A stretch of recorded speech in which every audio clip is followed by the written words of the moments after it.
Welcome, everyone, today, Duke alumni and friends, to this session of the Duke Alumni Forever Learning Institute. I'm Molly Weeks. I'm the Director of Research in the Office of Undergraduate Education here at Duke. Thank you for joining us today for the Building Bridges Across Generations session, which is part of our Be Well Together series. The series explores the social dimensions of health and wellness, examining topics like loneliness, social media balance, intergenerational connections, and of course, healthy relationships. Today's session is the third in the series, and we'll focus on how intergenerational relationships enrich social wellness, foster mutual support, and create meaningful opportunities across generations. Now, I'm delighted to introduce our moderator, Betsy Alden, who's a visiting lecturer in the Heart Leadership Program here at Duke. Betsy is known as the sole mother of service learning at Duke, having spent decades pioneering programs that bridge academics with meaningful community engagement. In 1995, she partnered with two Duke sophomores to launch the Learning Through Experience, Action, Partnership, and Service, LEAPS program, a program that transformed education by connecting classroom learning with real-world impact. What started as informal gatherings at her kitchen table grew into Duke's Office of Service Learning in 2006, helping to institutionalize civic engagement across campus. And thanks to Betsy's vision, Duke is now recognized as a leader in service learning, with thousands of students carrying her legacy forward. Betsy, welcome to the Forever Learning Institute. We're so glad to have you here. Thanks, Molly. I'm really glad to be here. Today, we are exploring one of my favorite topics, the value of intergenerational relationships, both how they shape our personal growth, foster our learning, and strengthen our whole communities. Later in the program, you will hear from Duke's youngest and oldest current graduate students, Myrick Howard and Andy Kapoor, as they share their unique journeys. Then we will hear from Ben Edwards at the Osher Lifelong Learning Institute about the lessons we have discovered from our intergenerational dinner conversation sponsored by Duke. And first, we are ready to start introducing Dr. Catherine Ramos, a psychologist at Duke University Medical Center and associate professor of the Duke School of Medicine. Catherine teaches in the Department of Psychiatry and Behavioral Sciences and holds secondary appointments in geriatrics and palliative care, as well as population health sciences. She's also a senior fellow at the Center for the Study of Aging and Human Development, and her research focuses on improving resilience, quality of life, communication, and belonging, all key aspects of intergenerational connection. Welcome, Catherine. Thank you, Betsy. That was such a lovely introduction. And hello to everyone virtually. It's so exciting to be here and spend some time with you this afternoon. So I am just thrilled to be able to talk with you today for a few minutes about building bridges across generations. And in particular, to really kick us off with thinking about the value of intergenerational relationships as a whole. So, their value really is about how these relationships can foster learning and support and wisdom and growth. But most importantly, they offer us a sense of belonging and connection, which is really core to our human experience. And just to kind of anchor us for today's talk, intergenerational relationships defined from the sociological literature is the idea that it's the connection or link between people or groups of different generations. And we know that these relationships play a critical role in connecting. It also plays a role with how we see ourselves, how we understand the world around us. But we also can appreciate that these relationships offer us several benefits, which I'll get into. But before I do, I would not be the psychologist that I am if I don't pause for a second and ask us all to reflect really quickly about what benefits do you see. So if you have a moment to feel free and type in the chat of what might be some benefits of intergenerational relationships that you think or you've experienced. So I'll give it some 30 seconds while you can type in the chat, and then we'll take a look at it together. See them coming in. These are great. We're hearing a lot about learning. learning about different perspectives. Yes, sense of camaraderie, a shared wisdom. I love that phrasing, the shared wisdom. Offering guidance, love and connection, empathy, adding meaning and purpose, keeping ourselves young. Beautiful. All of you could do this talk here. But this is great. Yes. So the benefits, as you are highlighting, are substantial. And in particular, what I want to share with you is that there's four core domains that is actually quite important with how we think about these benefits. If we take a look at the overall benefits, there's four kind of core groupings, if you will, of the benefits that we see. We start off with the emotional and psychological, which folks have already been highlighting. We know from the research, scientific literature, as well as just anecdotally with a lot of students, patients of mine that I see, that when we are able to connect with different generations and different age cohorts, that those opportunities really lend itself to a way that we can improve our mood. We engage in more joy and laughter. As others have already said, it offers an opportunity about building empathy. And critical to empathy is a step beyond sympathy, if you will, where when we're sympathetic to another individual's experience, we're really taking into consideration sort of how they've lived and the things that they've gone through in life. But building empathy is really our ability and opportunity to sort of see ourselves or position ourselves in another person's shoes and really think about how they lived their life, the things that they've learned, the struggles, their sense of resiliency. And that's a really powerful skill that we can develop. And when we build empathy, it also creates this really fertile ground with how we feel seen and also how we bear witness to other people's experiences. So the benefits here are our ability to be able to showcase our life and how we've lived and hopefully pass on wisdom, but also how we're able to receive wisdom and other types of life experiences in return. And as a whole, this builds our sense of resiliency as well. And when we talk about resiliency, what we're really highlighting is this ability for all of us to bounce back in the face of adversity or challenging times. And intergenerational connections actually play a significant role with how we build our sense of resilience, how we support one another. Critical to intergenerational connections is that it's not a unidirectional relationship.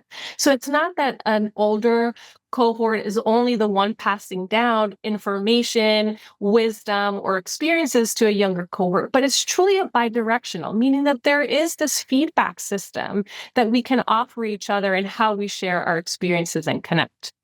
We also know that another benefit is how we are encouraged to stay active through shared interests.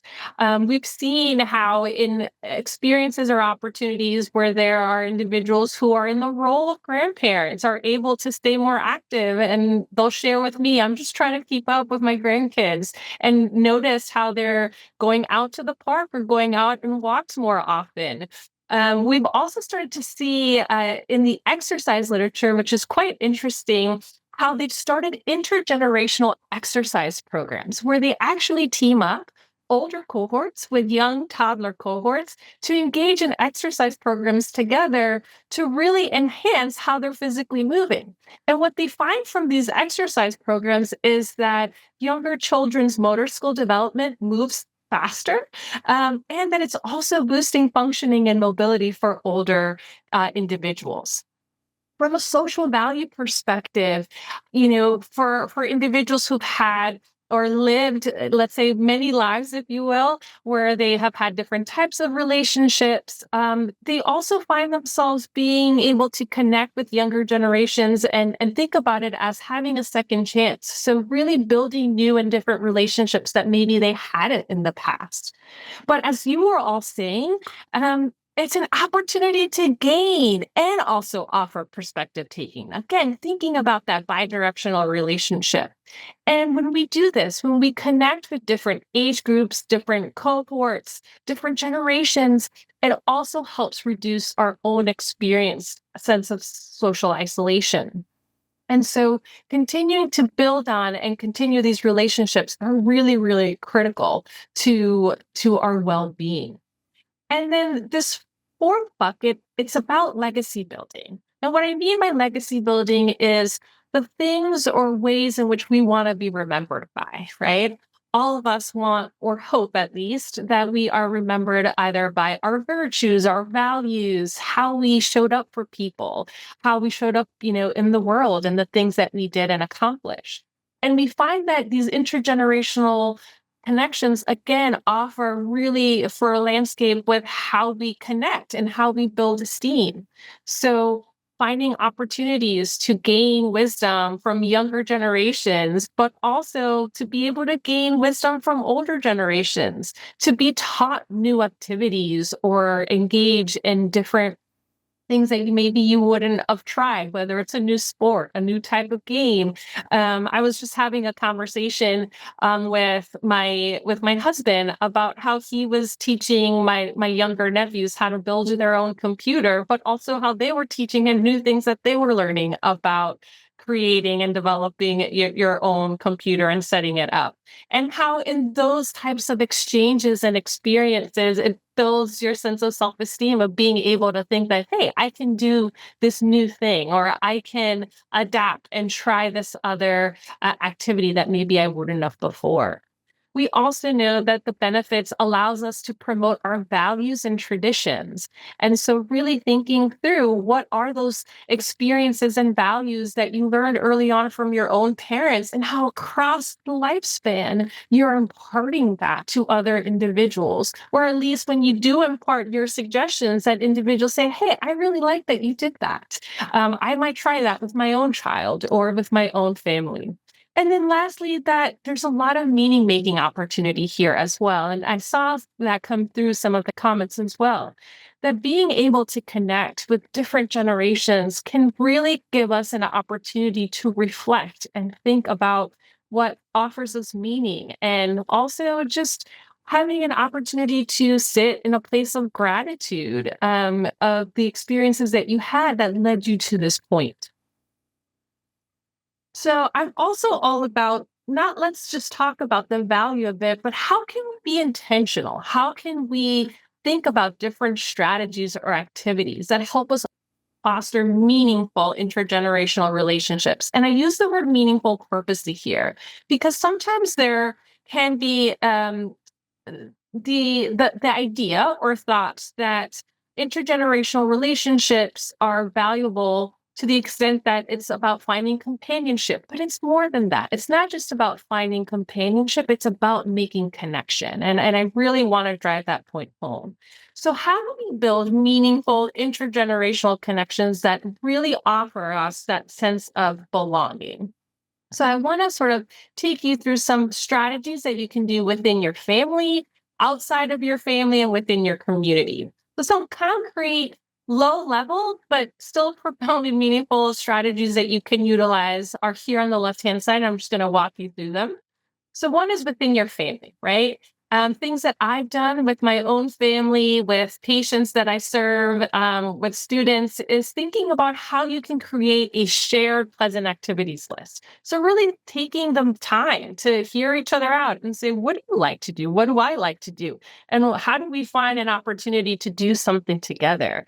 Whether it's music listening, whether it's building Legos, whether it's going on a hike, just really taking the concerted effort and time to review things with each other. And even if you can't do them in person because maybe you're geographically not located in the same area, ways of how to turn these pleasant activities into a shared activity that could be done virtually or via Zoom. The other is developing new traditions. So this can also be really fun where in addition to passing on or sharing with other individuals traditions that maybe you had along the holidays, to take an opportunity to say, how about we start a new tradition? Or how do we add on or build off this new tradition based on hearing from what our grandkids or adult children have to share? There's another one that I really like to talk about, which is called playing the talking point card game. And if you take a look here in this center area of my slide, it's a game. You can purchase it on Amazon. It's not cost prohibitive in the least, and it's called Generations. And sometimes we can say that we can sometimes feel a little stuck with how do we engage in conversation with one another, especially if you're meeting new people or you just haven't had these types of conversations with your own family. What I love about this card game is that it makes them super easy, where you have about 200 cards across 4 categories and areas of growing up, work and play, family life, big picture. And you can see the types of questions that you can ask one another. So, how did you and your family when you were younger spend time? What was the first job and how did you do it? What's really nice about these types of questions is that it's creating an opportunity to, again, connect meaningfully, but also expand the types of conversations that we're having with our family members. In addition to the generations game, there's another one that's called Kids Talking Points, and it's a way to connect even with younger kids. Just questions that you have and curiosities that you'd like to know more about them. And then the last strategy that I would highlight here is called a generation switch, having fun with how you're connecting meaningfully with your family members. So maybe you do a role reversal day. Maybe you sort of adopt the lifestyle of your teen grandchild, and see how that plays out, and your grandchild can experience what life is like being older. We also have what's called the switch the advice, so really asking advice again in that bi-directional relationship, maybe about technology that you haven't used, but also asking advice related to wisdom or life skills. So again, all of these strategies are meant to be low lift in that, it doesn't take a lot of your own time necessarily to engage these, but it also fosters a place of curiosity and engagement. So strategies to consider with your own friends and your peer cohorts is co-creating things together that also invites intergenerational connection. So one is developing a meetup group in your area. For those of you that don't know, and you can do a quick Google search, Meetup is basically a centralized area where you can look at different topics within your immediate area, but also virtually of different groups that have been developed by people based on shared interests or shared topics. And you can also create your own. I had one individual who I've worked with in the past who really wanted to find the best tasting hot dog in all of the RTP area. And they started their own meetup group. And what was lovely about that and their own excitement was that it invited a bunch of different people from different age cohorts who had that same exact shared interest. And this individual thought that it was only going to be one event. And at the end of that first event, everybody was like, where's the next place that we're going? And it's just offered a really nice opportunity to connect with people regardless of age, but on a shared interest. You can also think about, intergenerational sharing. And how do you do that, right? Maybe creating shared videos that you can post on YouTube, engaging with younger generations on social media, or even, it doesn't need to be super high level, high quality podcasting, but maybe you engage in a podcast. I've seen this happen actually across YouTube where you have somebody who's younger with somebody who's older paired up and sort of reflect on either movies, film, or things related to technology, but being able to share their unique perspectives. And then the last that I would highlight is, having game nights with your neighbors or, people within your community. In my neighborhood, we have a neighborhood listserv. So everybody's able to, who self-select in, email each other and tell each other about events. And it's been really lovely where we've been able to just randomly pick an evening where people are sort of meeting outside the front of their homes, talking with each other, and you get to meet your neighbors. And it's just wonderful. I think I'm hearing some feedback. I don't know if somebody's not muted. I'll keep going. And hopefully that's not too distracting for folks. Other strategies to consider is within your community. So you can volunteer in schools and colleges. And how we've seen this play out actually is there are courses across different universities on aging and development. And sometimes the course assignments, I've done this myself, is connecting with someone from either a different age cohort or someone who has an interest that you would like to learn more about. And it offers an opportunity to interview and engage with one another. And that also can support how we learn from each other. There's a lot of opportunities. I've seen some in New York, as an example, where in museums and art museums, they have programs where older individuals give tours to younger kids to learn about art and appreciate art. There's also opportunities in the hospitals or even online.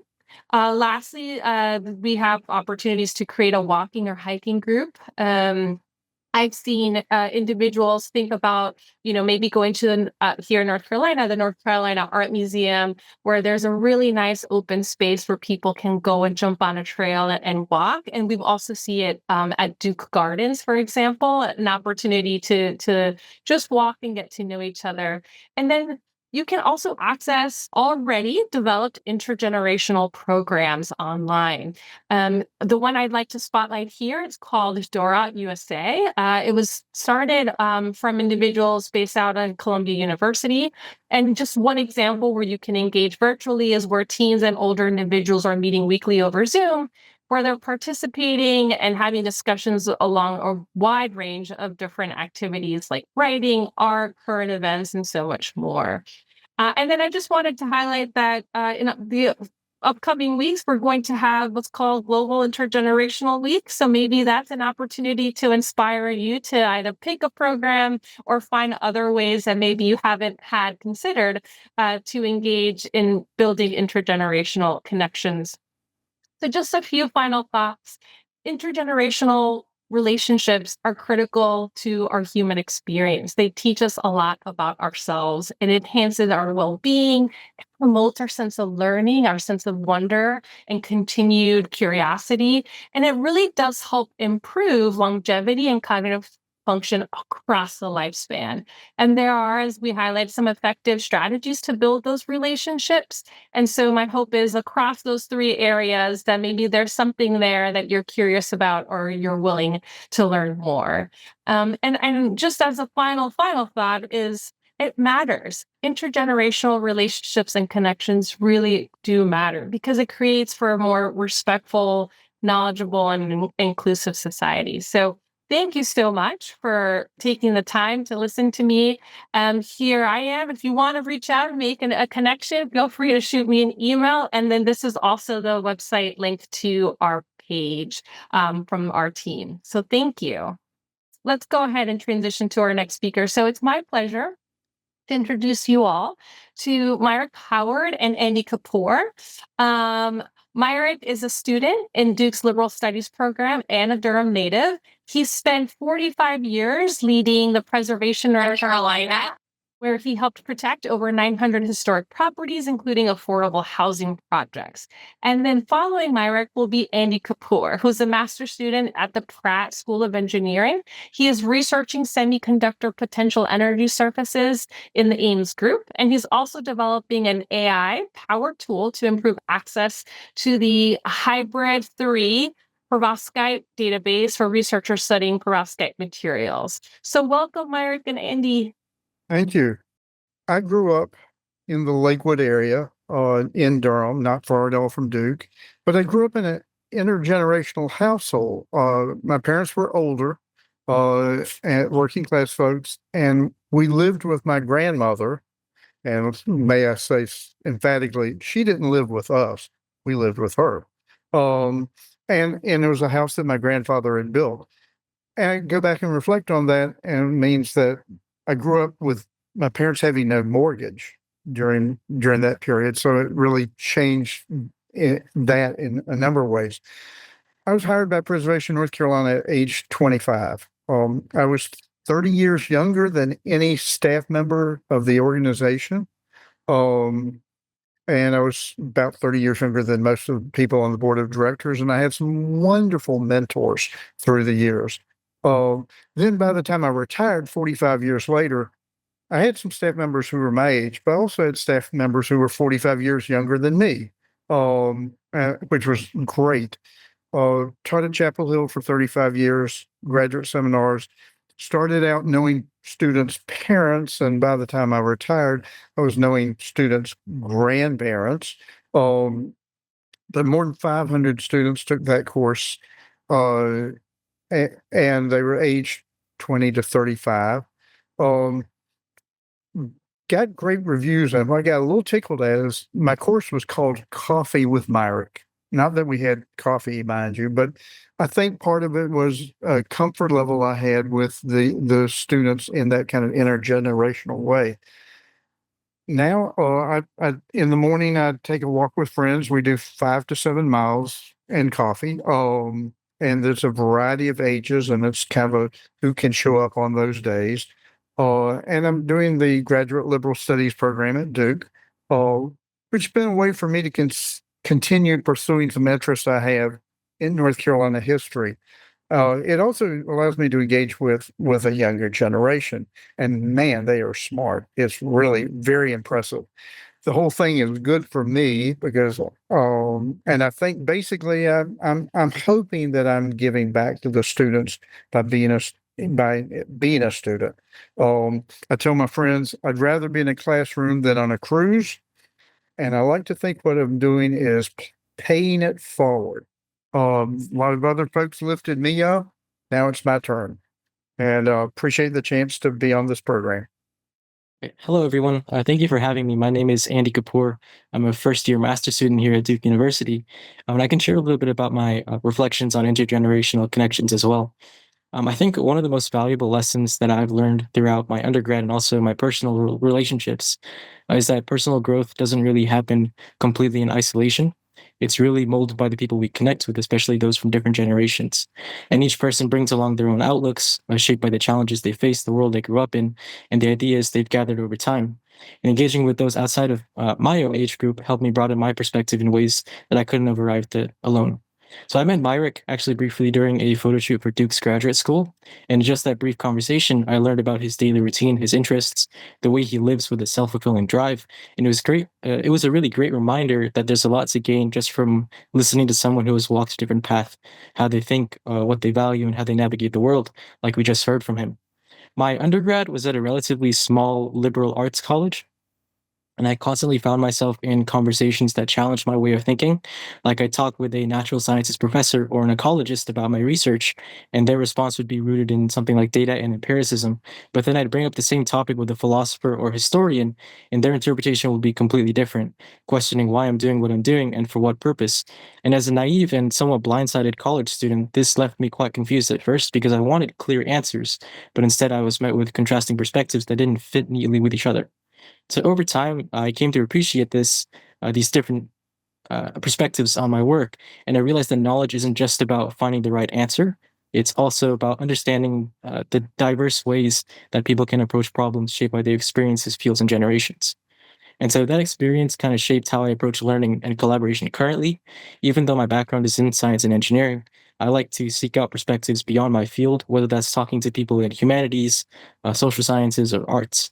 And I've come to value spaces where different experiences and ways of thinking intersect, because that's where some of the most unexpected and meaningful ideas emerge.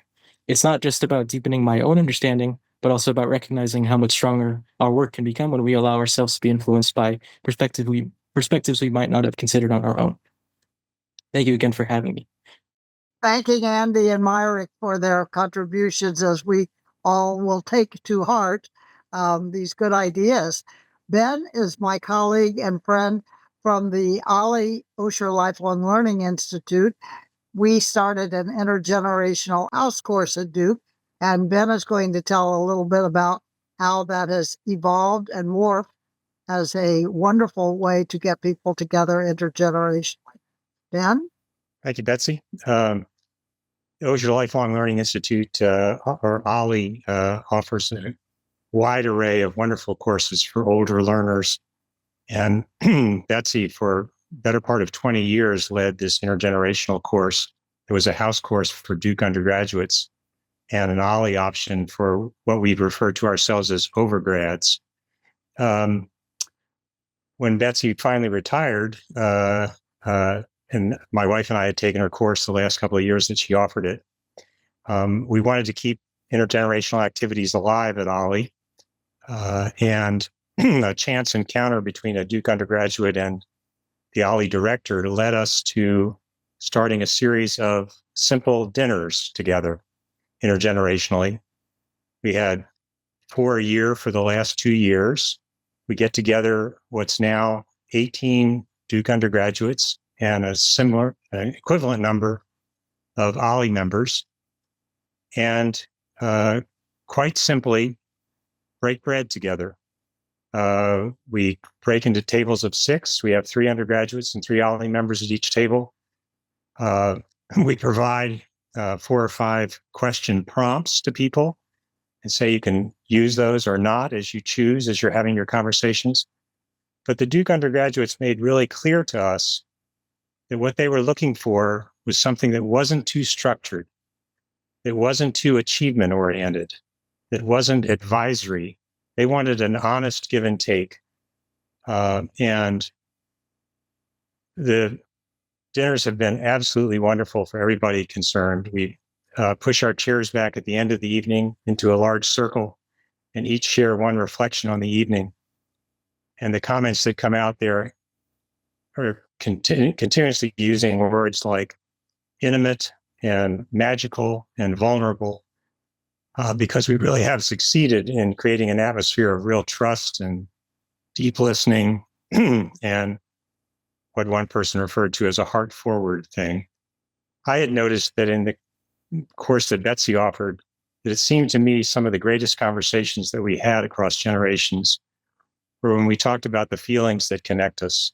We talked about values. We talked about family relationships, those kind of things. We had great conversations about climate change and healthcare and social topics. But when we talked about things that were really personal, it seemed like both sides really came forward.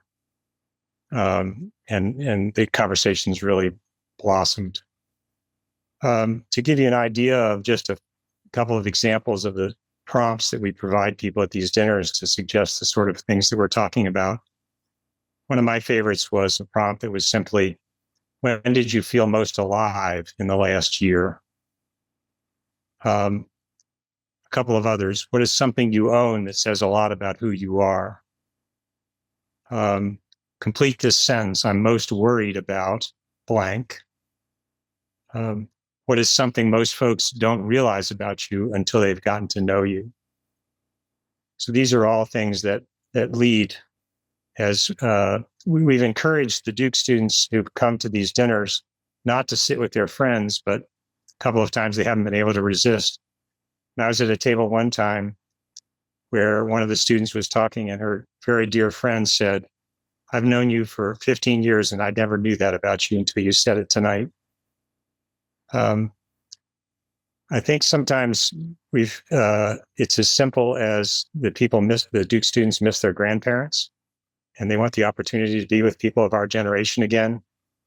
And any number of times students have said to me, we've really enjoyed this. And as much as anything, we love the fact that we were in the presence of people who've been through the same stuff we're going through and they actually survived. So I'll hand it back to you, Betsy, and we appreciate being here. Thank you, Ben. It's been a great pleasure to work with this intergenerational group because we learned so much from the others in the group. It's not just about us. It's certainly the interaction between us. How many of the people who are here remember riding the bus from East to West Campus and sitting on the bus with some stranger from the other campus or the same campus and striking up a conversation? And sometimes it was even a faculty member or a staff person. And then getting to know that person for a little while. This is the kind of thing that doesn't happen anymore at Duke and probably most places because we are on our screens and we're on our telephones. And it just seems so natural that we would want to interact and connect with each other and hear something about their stories. So I urge you to remember how pleasurable and how how fascinating it was to get to know people that way. I see someone nodding his head on the participants who remembers that. Sometimes you got a date for the weekend, or other times you found out that there was something happening on campus that you didn't know about, that they had more experience with. So for us in building intergenerational relationships, I think we have to experience how wonderful it is. I hope that these Zoom calls that we're doing are one way of people remembering and realizing how meaningful this can be. And we'll put you in touch. Now, what are the barriers, though? If it's a natural connection uh, that provides companionship and perspective and insight and ultimately wisdom as well as friendship, why don't we do it? Why do we had so many good ideas from Kathy and Andy and the other presenters today. Why is it we're not doing it? Anybody got any ideas about that? I like the way Myrick said he started a little group. We can do it individually with people in our neighborhood, older people and younger people, and just invite people to come by and have a cup of lemonade or tea or something. What I remember the most is the wisdom of service learning. For the things that you have to learn how to do in order to do them, we learn by doing them. And maybe that's the clue for all of us as we embark on developing new intergenerational relationships. I'd like to hear from people about ways that they have done it, created intergenerational relationships, and what that means for them. If I can volunteer, can you hear me? Yeah, please, John. Yes, I have. I'm 72. I have 2 children, and my son has 2 little kids. He lives in New York. He's a CPA, and in his home there is no television, and there's no cell phone, and there's no tablets. And I have been preaching this to my 2 children to stay away from these things and read books. It's difficult to do, but my son has made a diligent commitment to that, and his children are being raised as normal people. The other thing I'd like to add is that I do so work. I continue to work, and I have a local Whole Foods nearby where there's a coffee bar, and it's marvelous and fantastic. But I've noticed that people are in the self-checkout line and they don't speak to one another. There's no conversation at the vegetable station or the pizza station or at the coffee bar. People are in the Zoom there, and how fast can I get out of here? And I think that this business of the electronics is almost like a downfall for our, I don't know, our humanity. We're talking to machines and in texting. We're not speaking to ourselves or our children enough. That's my own impression. Obviously, I agree. I want that east-west bus to have vibrant conversations going on that other people can hear, but you can't hear if you've got a plug in your ear. How about other suggestions or ideas? I thought the way that Kathy framed it in terms of thinking about relationships that you can develop with family intergenerationally, with friends, and with the community. And this might be a wonderful opportunity for some of you all and people you know to create some bridge building, to start an intergenerational group around an interest of mutual, a topic of mutual interest in the neighborhood. But the questions that Ben was showing us are so helpful in prompting conversation about things that we might not talk about otherwise. I love the one that we had recently. What's the most normal thing that you've actually never done? For me, it was watching a Dallas Cowboy football game, but I'm sure others have equally wonderful answers. And if you just throw those questions out there to people that you randomly meet, you find fascinating insights into different perspectives on life and background experiences. Are there others who want to add to this? Kathy, do you have some other thoughts based on the conversation? Yeah, I mean, I think sometimes maybe even self-selecting into something that you're doing for yourself, but then it allows you to be connected to other people. So I will share an example. I have a Border Collie Terrier mix, and she is the sweetest thing. And I said, maybe it would be fun to engage her in doing some pet therapy classes. So I started her in a pet therapy class. So really, it was designed for an activity that I could do with her. But within that class, I met so many different people, different walks of life, different ages that were wanting to train their dog. And we, even though the class was 8 classes long, it's been now 3 years that we continue to meet up, and we meet weekly every morning, and people share their stories about grandkids. Many of the folks on their group saw when I got pregnant with my first daughter, and it was just a really nice opportunity to engage with each other, learn from one another, and that we've continued that friendship. And the age range from our group spans about 50 years. So it's just been a really beautiful experience that sometimes maybe it's not always about, hey, let me try to find and create a group. Sometimes we can organically create that group by virtue of participating in these other things that we self-select into. Thank you. And Myrick, I'd like to hear more about some of your connections. Well, it's interesting to think about where we are right now in terms of kind of social history and the difficulty we have having conversations outside of our group. And that group sometimes is age, sometimes is political party, used to be religion, but I don't think that's really quite as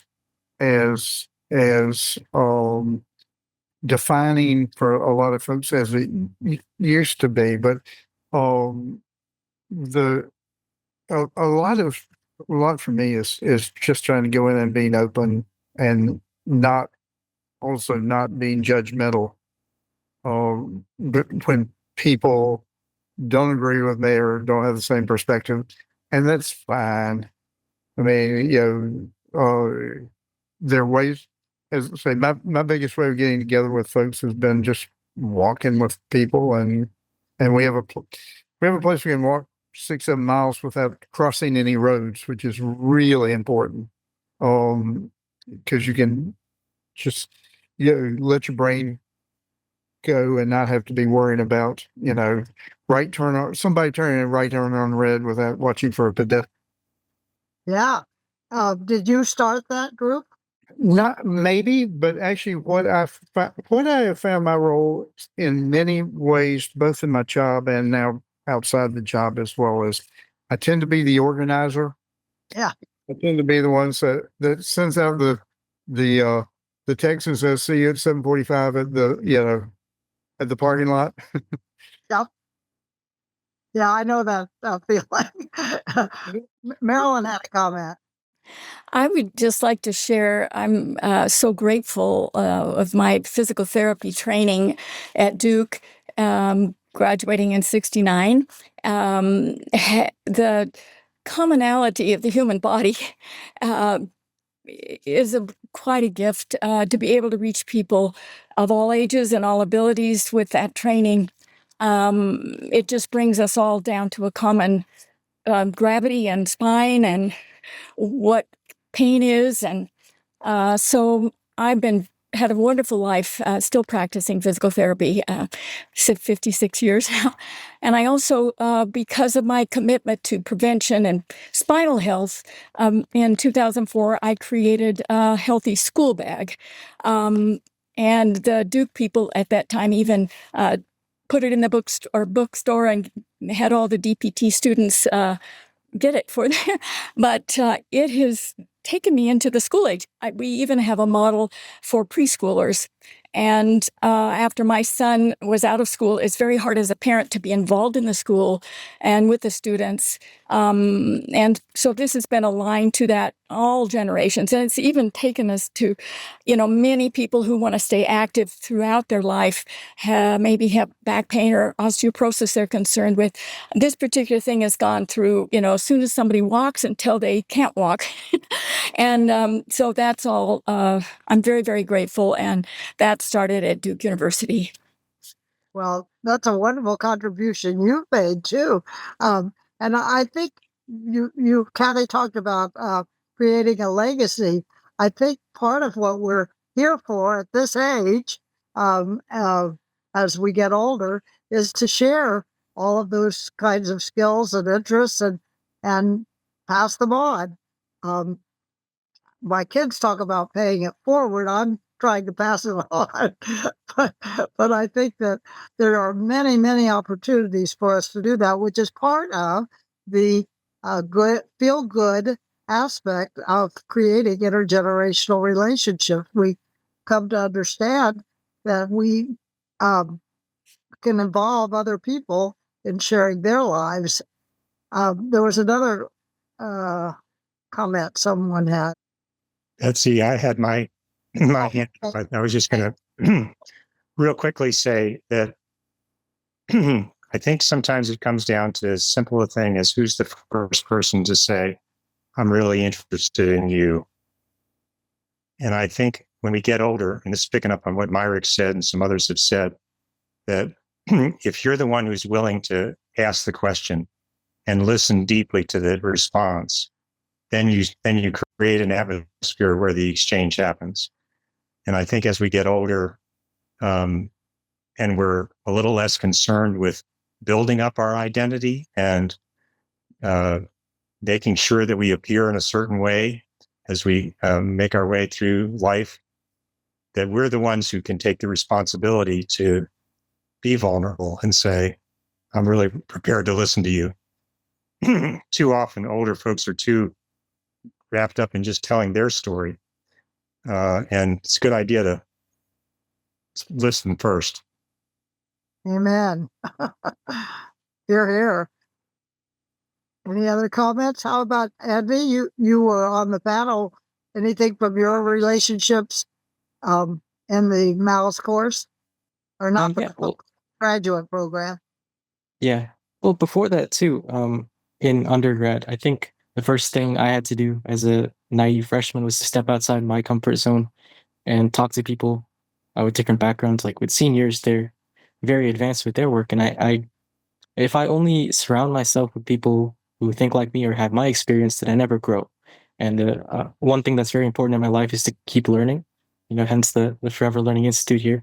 But whether it's like a mentor or a peer or someone in a different field, I also like to make an effort to ask questions and genuinely listen, like Mr. Edwards was talking about. And in those specific moments, I think that's where the most valuable insights emerge.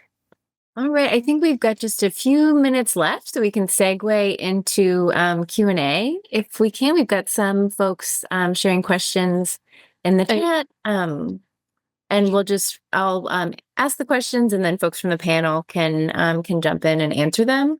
Today's conversation is so many conversations about intergenerational interactions can really emphasize the differences between generational cohorts at the expense of kind of recognizing our sense of common humanity. And Victoria's question kind of gets to this. Do you think overgeneralization about generations can kind of lead to distrust or mistrust between folks from different generations that hamper the development of intergenerational relationships? And maybe as an extension of that, what are some kind of strategies or approaches that we can all take to help kind of approach those relationships from a place of curiosity and trust as opposed to mistrust? Yes, I mean, I think it's an excellent question. I think a lot of it too, when we think about we're all cognitive misers, right? Like we have a lot of heuristics with how we navigate the world, because it allows us to navigate the world in easier, simpler ways. And I think sometimes that happens also quite a bit with the overgeneralizations that might happen with how we think about younger groups versus older groups. And there is, I think, sometimes a level of mistrust that might occur because you don't know the group, right? So you're going off by very broad brushstrokes of what the interest, experiences, needs are from particular generations. And so I think in terms of strategies is sometimes suspending this idea of younger versus older and just being curious about shared and different experiences that we all have and can contribute. And so really kind of taking a place of, let me just stay curious and learn from you, whether you're my age, whether you're younger, whether you're older, but really not start off the interaction with, here's this concept of what I think you are as someone who is younger, someone who's my age, or someone who's older, and just sort of setting that aside to just, give yourself the room and I think mental space to entertain something and to be surprised, I think, by that interaction. I found in the course that Betsy offered, and Betsy, you can corroborate this perhaps, that starting out from this premise of, will the generations agree? Will they be able to find commonality? All that sort of thing was irrelevant within about 5 minutes. It's not the point. It's not the starting point, as Catherine was just saying. And we talk so much about defined generations, the millennials, and so forth and so on. And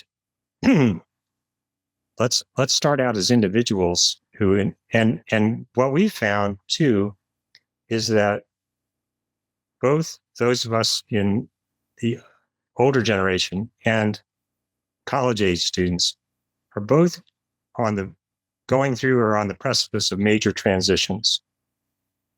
And we share that sense of, well, we're not really quite sure what's next. We're wrestling with that. And if we realize that we have that in common, then that's the starting point. Thanks so much, everyone. Well, we're getting close to the end of the hour, and just want to thank all of our panelists. Thank you, Betsy, Catherine, Ben, Myrick, and Andy for a fantastic session, for sharing your perspective, your expertise, and your experiences. It's been a really stimulating conversation, and I think we've given folks a lot to think about and take home with them. And thank you to everyone in the audience for joining today as well.